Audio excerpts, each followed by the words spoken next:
Hi, and welcome to another episode of Reason with Ashleigh-Ann. I'm Ashleigh-Ann, and guess where I am at? In the cool parish of Manchester. Trust me, I'm enjoying myself. This is not normal times. So you would see that this video is recorded and it's not a live show. You know already my heart is broken because I completely love interacting with you live. But guess what? The interaction still continues because of course you can comment below. Please comment because I'm going to reply to all I want to comment them, right? Of course, Reason with Ashleigh-Ann is a weekly show that I do right here on Jamaicans.com Facebook page. I also share it over on my page. So if you follow me on Facebook, you'll also see the video, but check Jamaicans.com, right? And if this is the first time you're watching it, so Reason with Ashleigh-Ann is a current affairs show. So basically what I do every week is to just highlight something that is happening within the local space, right? The local scene that really is building a buzz on social media, right? And I'm telling you, with COVID-19, there are so many things that are happening in Jamaica minus movement. I think more and more Jamaicans are becoming compliant, but we're going to talk about that later down in the show. But for now, I just want you to go ahead and introduce yourself.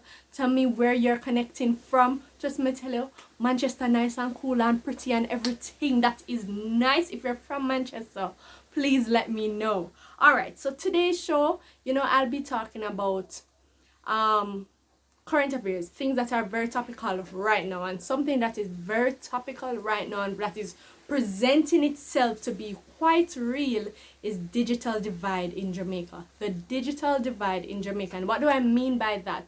It basically means in my explanation of it, I would say that the digital divide is presenting itself to be a situation where those who have access to information technology tools are able to enjoy a better quality of life versus those who don't have access to it, right? So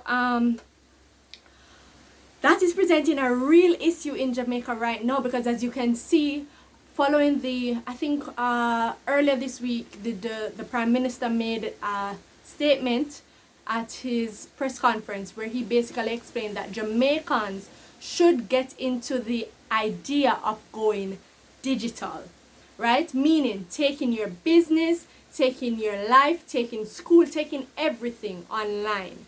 What that means is that you have to have access to the internet. And that's something that proves to be a real privilege for many Jamaicans, right? There are a lot of people who had an issue with what the Prime Minister is saying, and the reason he put forward that statement, and if you guys know about the press conference, you can tell me as well, comment below. The reason he brought forward that proposition or that recommendation is due to the government stay-at-home policy, right? So many people are at home now, they're unable to move around because the government is trying to contain the spread of the COVID-19 I don't want to say COVID-19 because COVID main virus. I don't want to say COVID-19 virus. So they want to contain the spread of COVID-19. All right. So here's my issue with it. And I want you to share your thoughts. I see it as more and more each week we continue to unravel more issues surrounding, we are unraveling more and more issues that's pre-existing issues in Jamaica. And the first one and the one that we're talking about today is the digital divide. Realistically, there are some Jamaicans who don't have access to the internet at all. You understand? Even if they use a mobile phone and add probably mobile data, it doesn't either. They can't get the signal. You understand? And they just don't have access to it. So what is going to happen if this isn't addressed? By the way, the government said for some people who are affected, they're making provisions to sort it out. Let's hope that that's the case. But I can tell you this. While they are working on sorting it out, a lot of Jamaicans will be disadvantaged. Let me just talk about the primary population right now that is disadvantaged. He has said, and that's the Prime Minister of Jamaica, that schools will continue to be closed as in physically closed until May 31. And I guess by May 31 he's going to give another update re schools. However, learning continues. What that means is that learning continues online. Currently, I don't know if you've seen the stories, but there are several reports of students being either unaware of what is happening in class, unable to submit homework, unable to receive adequate feedback from the teachers. And there are also reports of teachers complaining that, I don't even have a steady internet connection at home, so I can't send my students work. I cannot instruct my students. I can't do my job. So my issue with it is a bit of the egg before the chicken. You understand? So why couldn't we organize and set up a situation where especially for students, internet is something that is readily accessible before we've implemented that, right? Or if there's a situation, because as we know, the constraints with COVID-19 and the stay-at-home policies implemented by the government, why is it that educators couldn't come together and figure out how is it that they're going to ensure that students who don't necessarily have access to the internet still get the coursework? I read of a story of a principal, and I have to big up that principal. If you know the principal, please comment below and let me know his and tell him and share this message with him. Thank you. This principal in Westmoreland made it his duty to do two things.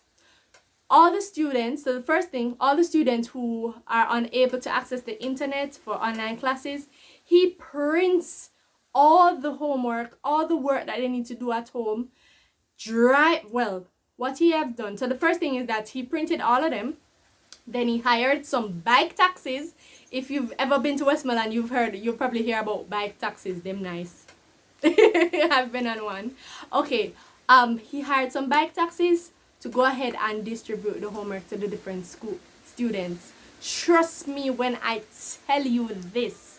If that is not innovation at work, if that is not thinking on your feet, I don't know what it is. So big up, kudos to that principal, and I really hope that more educators can adopt similar practices to ensure that we don't have a large population or a large majority of Jamaicans disadvantaged at this time. Because what will happen if you find that more Jamaicans are disadvantaged, I think it's going to be a little bit harder to contain the virus. You can tell me what you think. I really want to hear your thoughts. By the way, I will be beginning you up in my next video. So it's going to be a video series, by the way. I'll talk about that at the end of the show. But I really hope that more educators can jump on if you jump on the bandwagon and just think of a very, very innovative ways. It may mean that you have to go use some of the trust fund money, use some of the money from the school, whatever barbecue or whatever fundraising activity that you did, and invest it in the kids, right?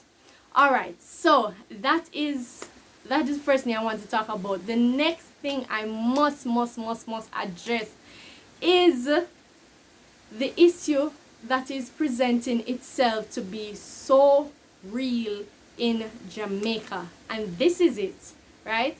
This is it. A video has been circulating on social media of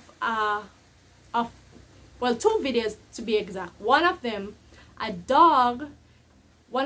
black dog was being fed to a crocodile. Yeah, that makes sense. Yeah, fed to a crocodile.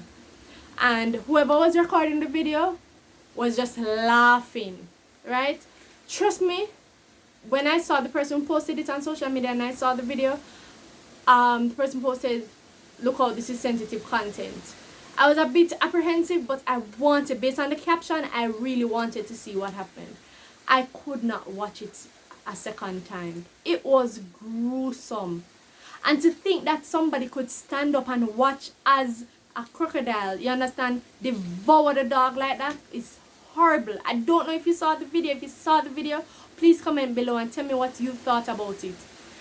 I was just astonished that somebody can be so cruel. So that was one video. The next video is now two brown dogs. No, in Jamaica we call them mongrel dog, right? Two mongrel dogs being fed by the crocodile.